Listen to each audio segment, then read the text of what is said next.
Welcome to Built to Win, the podcast created to help you level up your business game by developing a success mindset made for the long run.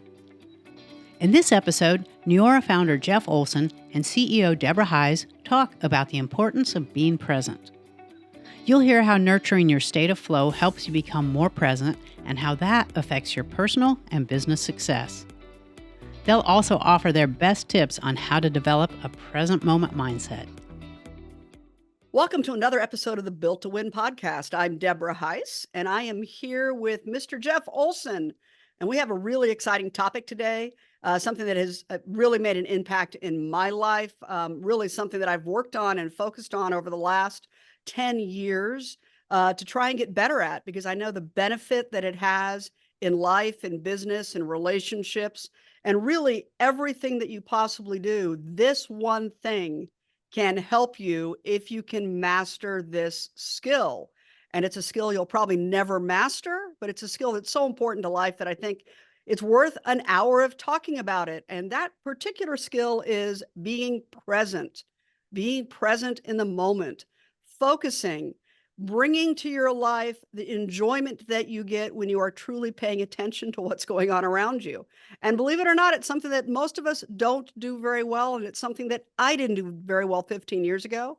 In fact, it's the one thing I think that the last 10 years of my life has truly made a difference in my parenting, in work, in getting things done, and in the relationships I have. So I'm really excited to talk about it. And I know Jeff has a lot to talk about on this topic, and we've got a lot of actually, background scientific research on why this is important that I'm excited to share today. So welcome to the podcast, Jeff. Thanks a lot, Deb. Yeah, this is a very interesting one because quite honestly, this is one I focus on. I try to be present, but I'm actually one of the things that I don't do as well as I want to. And it's very interesting. The more you become present on something, the less you become present on it. What I mean by that is the more you realize that you don't know, which is the reason that you do it. That's kind of an interesting way to look at it.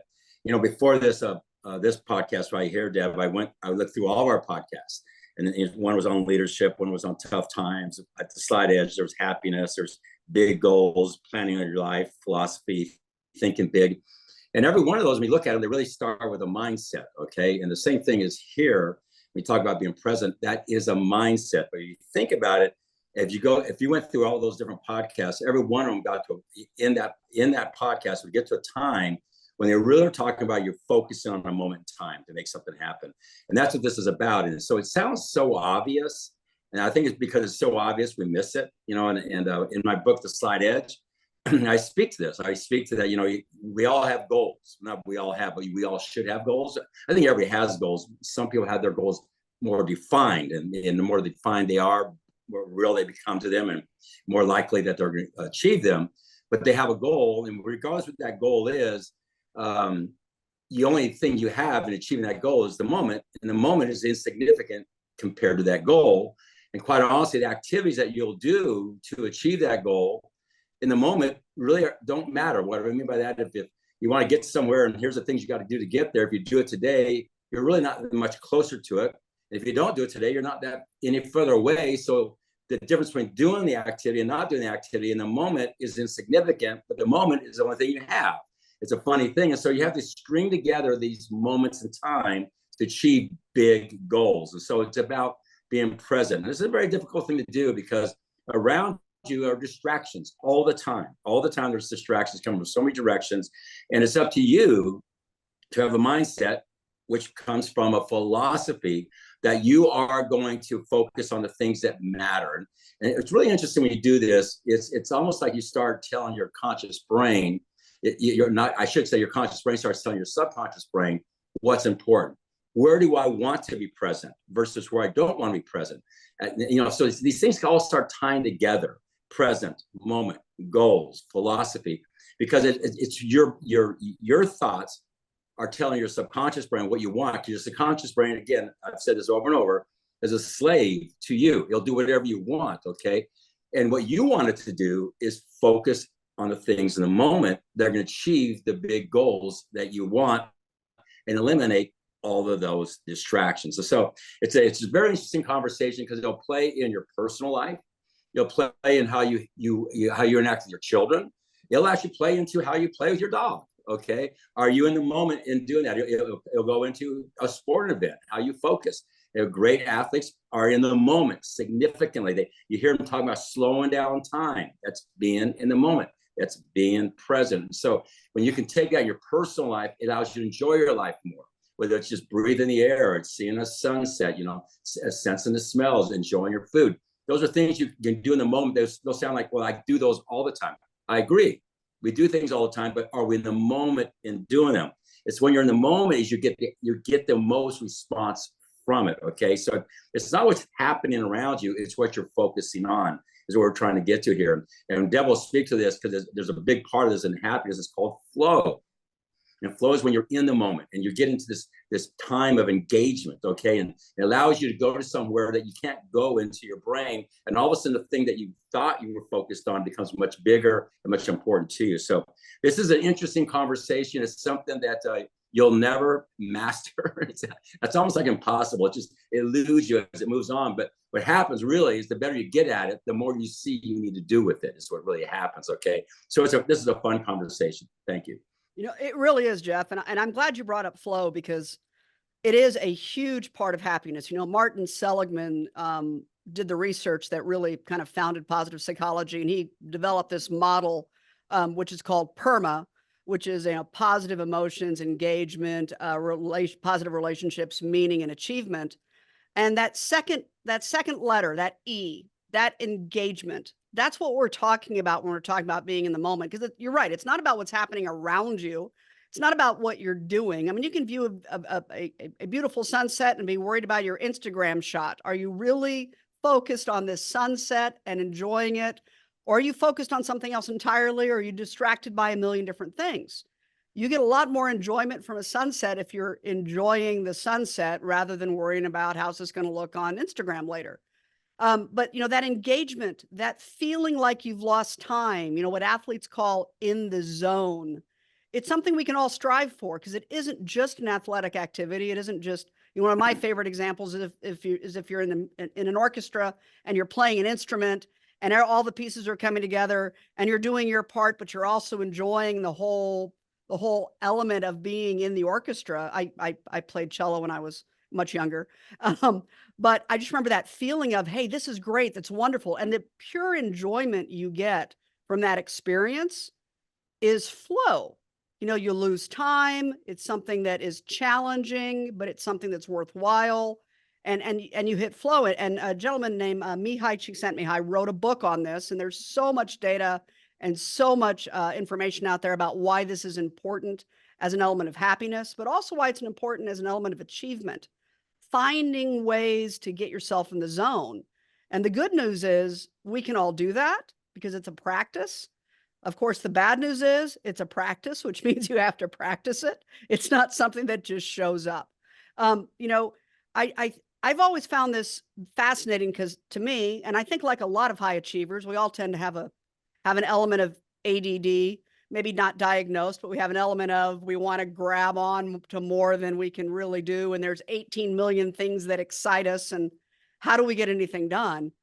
Well, flow and focus is how we get that stuff done. And so when I really started looking at this, I guess almost 15 years ago, for me, I identified this as something I really needed to work on. I needed to work on not bouncing from meeting to meeting and conversation to conversation and getting engaged, but actually creating time frames and moments where I'm intentional with where my mind is, not just intentional with where my body is. Like you put something on a calendar, you can show up, but are you truly engaged in that moment? And it really did bring a lot more success and a lot better relationships into my life to be able to do this. So I found it very interesting. So, I know that both of us have our different practices and you and I both think this is really important, but we approach it differently. So how do you, Jeff, create the moments where you find yourself really focused and able to focus? Because you can't do it 24/7. It's not possible. There's too much else going on in the world. But what do you do to get into that point? Okay, I'll go into that for a second. I want to reflect real quick because one of our podcasts we did recently was mom guilt. And that was my Renee talking to Amber. when we're as a family, and they spoke about when they focused, they had it called ambi time. It was when Renee was building business, but she would get, and Amber wanted attention, so she'd give her ambi time and say, pick the hour and we're just gonna spend our time. That's an example of focusing. Okay, that's a, you know, it's not maybe focused on a specific thing, but she took an hour dedicated to that. And it creates that moment. And they're speaking about it now decades later and how it affected them and it's affecting future generations. So that's just a fun example how it plays into your life, okay? And it can play in so many parts of your life. But for me, if you watched me, if you hovered over me every single day, when I get up, I have a routine that allows me to, I think routines are important because routines allow you to be more focused than versus, you know, if you're constantly deciding what's next, you have a tendency to get distracted. Okay, so I believe in routines, whether it's what you do first thing you get up, whether it's your exercise, your diet, you know, your reading, your meditation, whatever that might be. I have my routine, but routine always ends up at my desk. Okay, and it always ends up with me making a list, and it's every single day. I mean, it is something I do every single day, and I have multiple lists. I have lists that pertain in business, and I have lists inside the business of things. I have lists in my personal life, okay? And many times I just go through it and I rewrite the list because it's just a way of reaffirming it to myself what's important. And so for me, it starts with lists, okay? Because when you do that, you start saying what's important. And because if it doesn't make the list, it's not important. So it's not something to focus on, okay? And so that very clearly, I have communicated to my subconscious mind. I've communicated to myself. I have, you know, I've quantified that these are important things, and I always pull out a red pen, and I make really kind of not these little red dots, big red dots next to the things that have to happen today. And I never, most of the times, I don't get those all done. Okay, but these are things that I'm really going to make sure I got to nail the red things as much as I can. Okay, and I prioritize those things. And the other thing I do is I separate things from things that I need to do while I'm sitting at my desk, while I'm near my computer, while I'm, you know, near my files, where I have my information. And I have a separate list of things that I can put on this little notepad that I can just do as I go. And so you might got to go to a doctor's appointment, or if I'm going to go and sit at one of my favorite places on the beach, like I like to do. And Deb knows this because, you know, when you get the calls, you're on that list because you hear background noise, okay? Yeah. But I separate those things from the things that I'm going to focus on around where I have access to the things I could need to have, or need to really be focused on, but no distractions, versus where it's more conversational. Because I don't, you know, and I don't want to take a conversational thing into time when I need to really be focused on those things. And so it's a matter of prioritizing, okay? And then it's a matter of making them blend into my life. I like my life to, I always say I work 7 days a week, 24 hours a day, and I play 7 days a week, 24 hours a day. Okay, but in the morning, when I'm in my serious routine, trying to get my diet in, my exercise in, my meditation in, my reading in, all the things that I want to get in that are those little things I do every day that really don't matter to them, but they matter for me long term. I want to put myself in an environment where I can really focus on those. But then I take things with me where I can go into my life, where I'm kind of living my life, and I'm still focusing on things. So it's a matter of a list, prioritizing, and then putting things into a place where I really need to focus as a kind of like a business person, have my team around me, and then versus going out and living my life. Okay, I mean, there's things you can take with you on a golf course, quite honestly, and be focusing. Okay, now that's not really focusing. You should be focused on the golf game. What I'm saying is, you can prioritize these lists, and you can take them with you and live your life. There'll be different levels, a degree of focus or you know, or concentration, or, you know, as you lean into those activities. And so that's why I try to work into my life. Everybody has a different way of doing it, but it's allowed me to handle a lot of things over time and have a life that I feel is a good life. Okay, and not feel like I'm giving up something to get something. I feel like I'm just doing this in the process. So for me, I have a very similar, I don't do list every day, but I do it every week. So I at the end of every week, actually Friday, one of the last things I do is I copy my list from the past week, identify what I want to do the next week, and make sure that it's on there. And then as opposed to red dots, I circle Like when I get up in the morning and I look at my list first thing, oh, these are the 5 things I need to do today. And like you, I usually get through 3, not 5. But you know, you still have that. And the next day they get a second circle, you know, so that they're drawing my attention. But I build lists. But for me, a critical element of finding time to focus and actually creating the mental space where I feel like I can focus is calendaring. I am huge on scheduling. And I don't mean like scheduling meetings here and there. I mean actually putting time in my calendar to do the things that are important to me or important to what I'm trying to accomplish, so that that time is blocked. And so that I don't have the distraction of, you know, of I'm trying to do 18 things and work it in. So if let's say I've got something I really want to write, I have to calendar that time and put it on my calendar in order to get that done.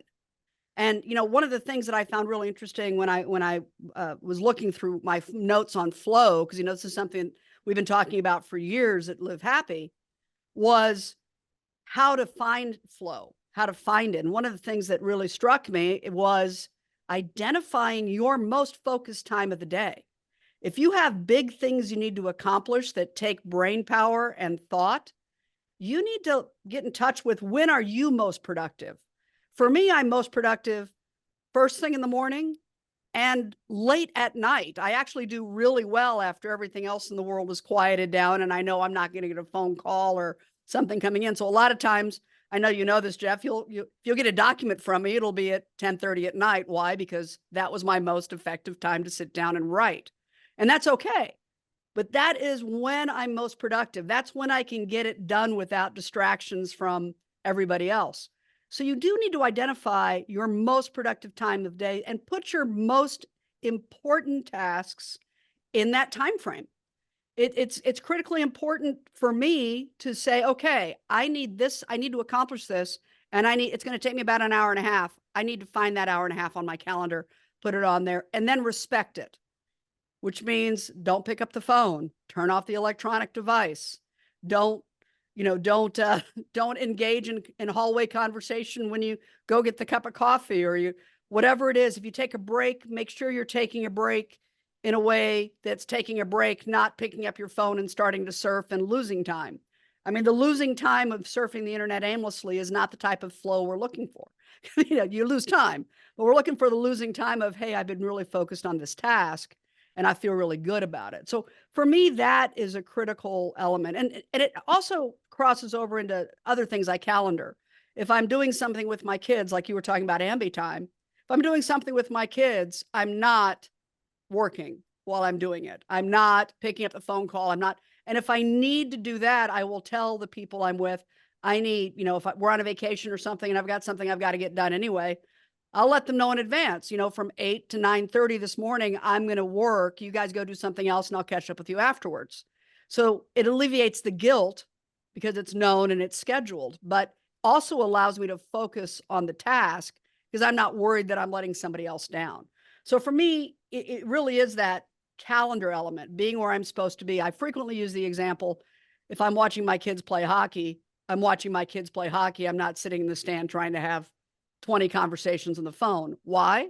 Because when they look up, they know if I'm having 20 conversations on the phone rather than watching them play. The other one that is, for me, that I found really interesting was, in order to find flow, you have to get rid of anxiety and boredom.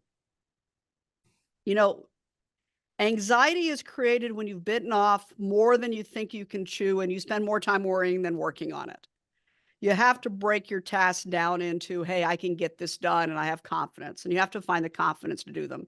Anything that's too hard produces anxiety. The same is true of boredom. Anything that's too easy produces boredom, and you can't achieve that state. So focusing your tasks on things that are challenging and rewarding to you is another way to really feel engaged. I mean, if you're not doing something that you find that you understand the reward, once again, we've talked about this in the past, if there's no why, you're very unlikely to be able to stay focused and engaged in it. So those were two of the things that I thought was really interesting from my notes. And, you know, the impact it can have on your life, is massive. One of the things I really think about is, and this is a Deborah philosophy, not necessarily a philosophy shared by everybody, but I view time as event driven. And, you can sit here today and think back a year and think, wow, the year really flew. Or you can sit back today and think about the things that really made an impression over the last year, right? So if you're in focus and you're focusing on something, you're creating a memory.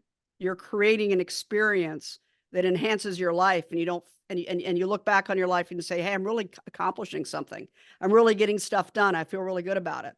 Whereas if you just are going through the motions, that time is gone and you never get it back. So for me, this engagement piece and this focus piece is huge for happiness, but quality of life, and also that sense of meaning and purpose that is so important to all of us. So I just think it's so worthwhile. I'm very passionate about this, as you can tell.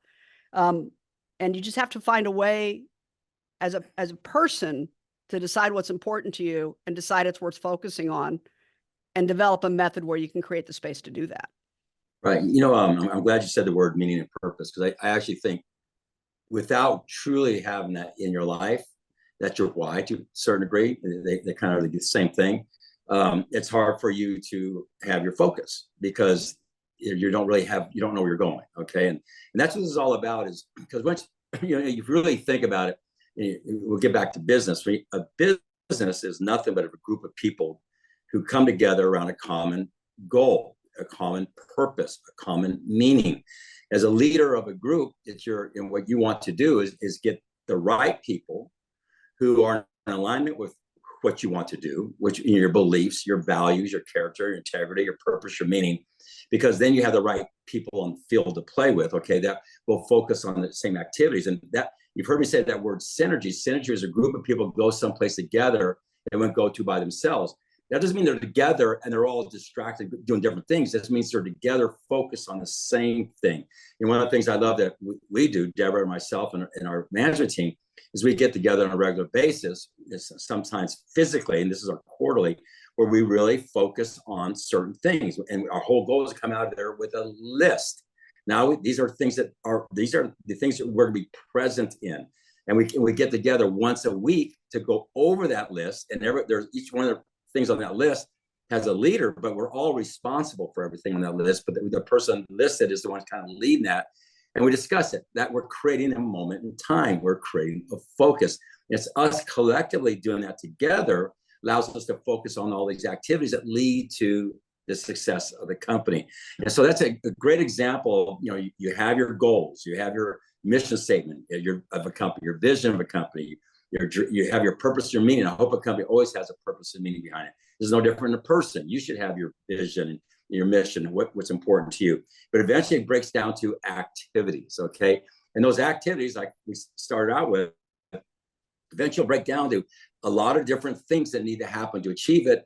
And that's why I said earlier, and most of those things in the moment are insignificant, but they are the only thing you got. That's why you got to learn to focus on them. And if you don't know what they are, you don't know the significance of dealing with them on a regular, consistent, persistent basis over a long period of time to achieve your goals. And what you do is you're just a wandering generality. And I hate to say this, but a lot of people, I almost said the word most, okay? And I don't know where I'm at on that one, okay? But a lot of people, when I see people who are not experiencing success in life, it's very easy for me to see that they're all over the board. I mean, I have some dear friends that I know personally. They're constantly coming to me for advice, but the thing is, it's almost a new advice on a different thing every single time. And I would rather they come back to me for advice on the same thing they came to me for advice on before, because I know now they're narrowing it in. But what they are is they're just multitasking in life, okay? And so, and I'm okay with that to a certain degree until but you eventually got to narrow in on what's important. Who am I? What do I want to achieve? What are my goals? What are my aspirations? What are my dreams? Okay, what is the meaning behind those for me? What is my why? Those got to break down to activities, and then those activities got to get down to in the moment, being present in those things. But until you define them, how could you be present in the things that matter if you haven't defined them? How could you know which ones to do first if you haven't prioritize them? How would you know the things that you need to put into your thinking zone? I'm like Deb. I have to do my high time is in the morning. I don't like having to do calls in mid to late afternoon because my brain goes into fog zone. It really bad, and I come out of it in the evening like you do. It's the weirdest thing, but I have this really intense time in the morning where I'm great. I have where I just have a fog head in the middle of the afternoon where I just need to just do mundane things, and then I drift. I can go into the evening and start focusing again. Okay, so it's a matter of taking those things and putting them in those buckets, like Deb just spoke of. But again, like we've spoken about before in these podcasts, it all starts with awareness. Is this something you're thinking about? Are you even aware of this? Now, if you have awareness of it, then you're going to start doing something about it, okay? And if you start doing something about it, like Deb said at the very beginning, it's something you practice, okay? As you start practicing it, it becomes more defined to you, and all of a sudden it becomes easier to you. And it's amazing all of a sudden, the world that looks complicated, or the world that is almost scary becomes very clear. Okay, you become very focused on things, and you really start focused on the things that matter. I find most people that most of the things that they worry about, 95% of them never happen. That's not being focused. Okay, that's being distracted by the negativities in life, the negative subconscious brain. Your brain will go to your subconscious will go to a negative place unless you keep on reaffirming to it a positive thing. That's why prayer is important. Prayer is a way of programming your brain. Prayer is a way of focusing. If you look at any prayer, you're focusing, okay? Affirmations are the same thing. Anytime you do that, you're focusing. Meditating, you're focusing, okay? If you look at successful people, they're good at those things, okay? Because they're taking the world and they're narrowing to a very specific thing, and they're narrowing in on it, and that thing grows. But they always say what you expect and inspect grows. And so you ask yourself, what are those things in my life? What's that list? What's that priority that I'm inspecting and expecting, okay? That will grow because I'm focusing on them. What I find is people have a tendency to be just all over the board. And when you're doing that, you really just go nowhere, and you kind of honestly, you become very frustrated. It's kind of a scary place to live versus where you're going. It might be hard getting to where you're going. It might be frustrating getting to where you're going, but at least you know where you're going, okay? And so that's what this is all about, is being present. And it's a cool thing. Before we got on today, I went to my chat GBT and I asked it about living in the moment. It says, living in the moment, also known as mindfulness, is a practice that can help you become more aware of your thoughts, feelings, and surroundings in the present moment. It can lead to reduced stress, improved focus, and a greater sense of well-being. And it goes on, here's some tips and exercises, and it gives you like 10 things you can do, okay? And I wrote a couple down, about meditation, engaging in your senses, what you're eating, focus on that versus just watching TV while you eat. An example is just taste your food, okay? That's not going to make you successful. But this is part of you becoming aware of focusing on something, going from just eating and watching TV to eating and sensing the thing. It's focus on a task in hand. It says practicing gratitude, which is Deb's talked to, limit your multitasking, taking mindful breaks, which is taking breaks where you just focus. You ask yourself, am I on track? Am I doing what I'm supposed to be doing?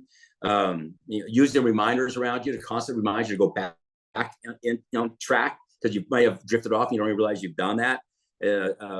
A proactive deep breathing, and when I love, and I read this from ChatGPT, is it says accept your thoughts.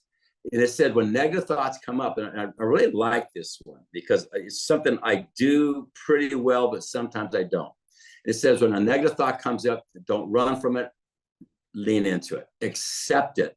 It is what it is, and then just move back to your center and start doing the things that you need to do. Okay, and so it's just those are simple little life things you're doing, but those same things happen in a bigger way in your business. And quite honestly, successful people, what they learn how to do is they learn how to, number one, do it themselves, but more importantly, get a group of people around themselves doing that, okay? And that's how a company or a person or organization has success, because they come together around tasks and they focus on those tasks versus by being distracted by a bunch of meaningless, I should say, things. Okay. And so it's a really neat thing that seems easy. It's easy not to do this kind of sleight of edge. Okay. And if you don't do it today, it won't break you. But if you do it today, consistent, persistent over time, it will truly change you and the people around you and what you're able to achieve together. I think one of the things that, just going back to the flow, one of the things that I read, which I had not really, you look over your notes and you always find something that's new, right? You thought you knew it, but you look over your notes and you realize, oh, this is something I'd forgotten. One of the things about flow, about focus, about engagement is that it's better. You feel positive emotions and you feel accomplishment and you feel a sense of self-actualization. All of those things are enhanced when you do it with the group. If you're in a brainstorming session around something, or if you're planning something together and everyone is truly engaged, your positive emotions and your positive relationships are just enhanced by that experience. And, so when you talk about, leading other people and helping other people do that and discover that, it really does allow you to accomplish more. You've said so many times, two minds make a third more powerful mind. And that's really what we're talking about. Two people fully engaged, you can do more than you could do by yourself or that you could do as two individuals. And it's amazing. The other thing, just from listening to what you said, the way I always look at life is you're not done. I mean, there's no point that you shouldn't be setting goals. There's no point that you shouldn't be trying to achieve more. There's no point in life, at least from my perspective, that you're ready to sit back and just enjoy the fruits of your labor. Maybe at the very, very tail end, maybe, when you're 103 or something like that, but you should always be striving to do more. And I agree with you. I see so many people that are just, I like to call them fully cooked. They're all they're ever going to be because they can't focus enough on to set a new goal or to have a desire, or they don't know what it is. They've got a loose desire that they'd like to be better at something, but they don't understand how to get there because they aren't spending the time focusing. So for me, that translates into living with intention. You should be intentional about your life. Not every second of every day. It's okay just to goof off and rest and relax, but that's rest and relaxation. But you should be intentional about what you're doing. If you have something you want to accomplish, it's not going to magically occur. It's finding out what you need to do to get it done, building the time, using the focus to be intentional about your life. And so many people aren't. And the successful people are. I was reading an article or just a snippet about Elon Musk the other day. Somebody asked what his GPA was in college, and the response was, who cares? Look at what he's done after. Look at his ability to focus teams and have them accomplish things. He was a mediocre, he was like a slightly above B student in college. So what?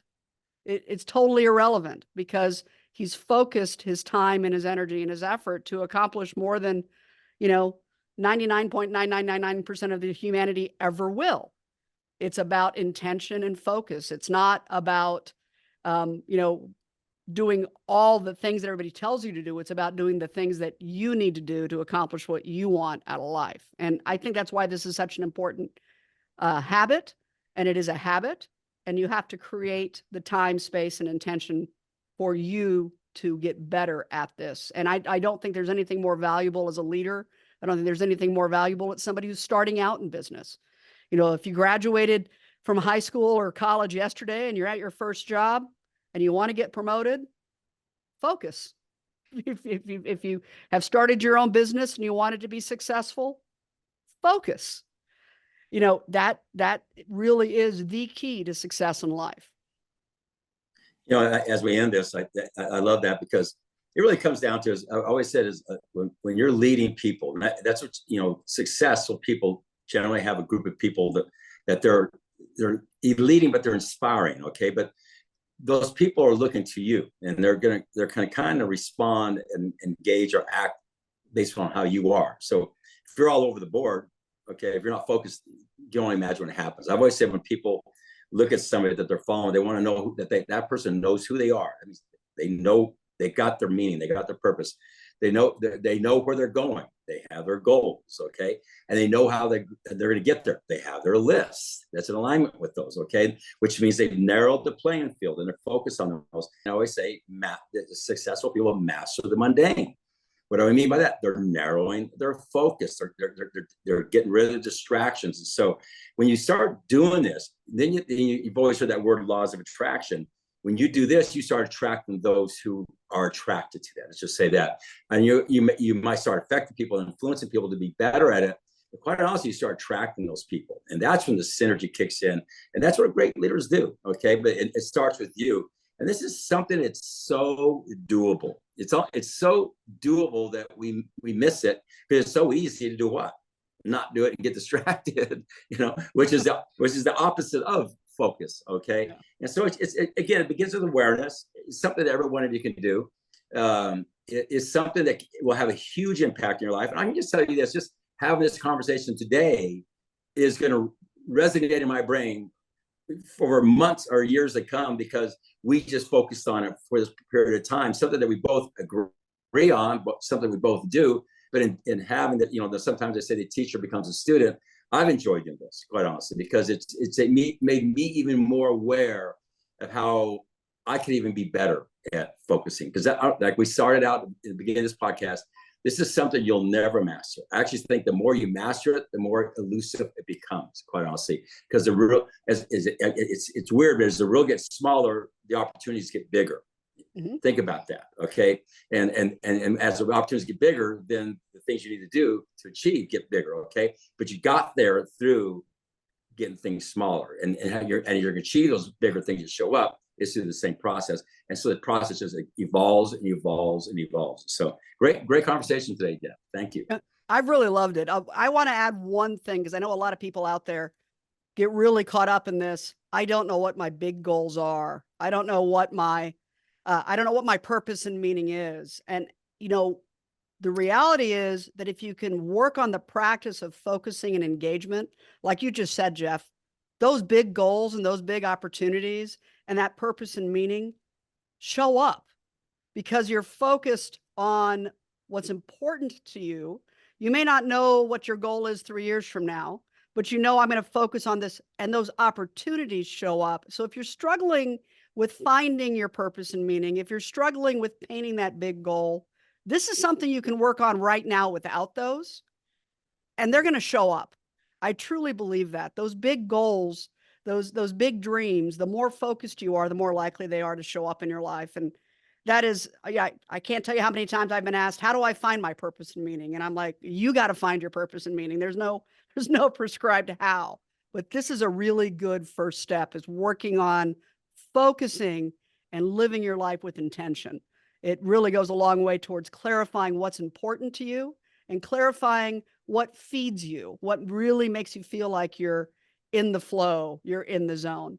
So I've really enjoyed this conversation. It's reminded me of a lot of stuff I've forgotten, and it's given me some more ideas, because I'm going to keep working on this. It's something I really want to get as close to mastering as I can in my life. And it's been a great conversation. I look forward to future ones. Thanks, Jeff. Hey, everybody. Thank you. That was Jeff Olson and Deborah Heisz talking about the importance of being present in the moment to improve your outcomes while adding more joy to the journey. We hope you've enjoyed this episode, and if you learned something from it, please share it with a friend or colleague who you think would also benefit. And if you're new to Built to Win, we invite you to go back and listen to our story from the beginning. You can find us wherever you download your favorite podcasts. And while you're there, please rate us and leave a review to let us know what you think of the show.